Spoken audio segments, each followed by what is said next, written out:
Avec nous, co-délégué général de l'Union syndicale solidaire. Merci d'être là, allocution d'Emmanuel Macron ce soir. Vous en attendez quelque chose? Qu'est-ce qu'il faudrait que le chef de l'État fasse pour ramener le calme dans le pays? Je crois que tout le monde le sait aujourd'hui. Il n'y a qu'une seule chose, c'est le retrait, la suspension, l'abandon de cette réforme. Voilà. Mais la loi a été promulguée, Simon Dutheil. Mais alors, ça n'empêche pas. Je veux dire, le CPE, c'était la même, c'était promulgué. On a le droit de dire qu'on a fait une erreur, on a le droit de dire que ça suffit. On a le droit de dire qu'il n'y aura pas de décret d'application. Voilà. La capacité législative, elle existe. Maintenant, c'est une question politique. Bon, vous me posez la question, qu'est-ce qui pourrait calmer le jeu? La seule chose aujourd'hui qui pourrait calmer le jeu, c'est ça. Oui, mais vous savez, Simon Dutheil, qu'il ne le fera pas ce soir. Vous le savez. Tout à fait. Vous le savez. On en est assez conscient, oui.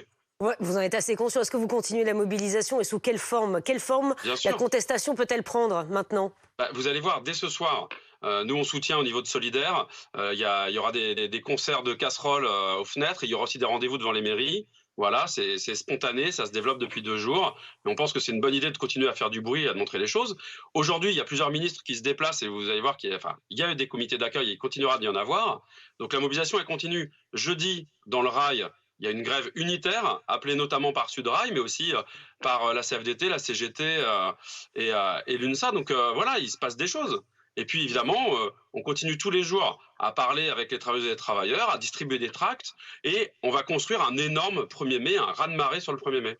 Voilà, un raz-de-marée sur le 1er mai, effectivement, c'est un peu le mot d'ordre de l'intersyndicale, hein, qui est toujours uni au moment où l'on parle. Un 1er mai qui prendra quelle forme? Est-ce que c'est en train de se dessiner? On en discute, on voit ça cette semaine avec les autres syndicats, parce qu'on avance avec l'intersyndicale.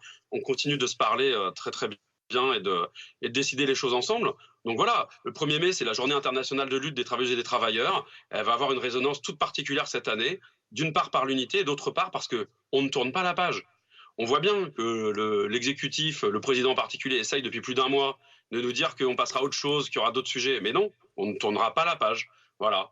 Alors après, il va y avoir le 1er mai, il va aussi y avoir l'attente autour du 2e RIP, Conseil constitutionnel, le 3 mai, et puis tout ce qu'on va décider de continuer à faire. Voilà. Bon, c'est en train de se mettre en place. Merci beaucoup, Simon Dutheil, d'avoir été en direct avec nous sur BFM TV, qui est évidemment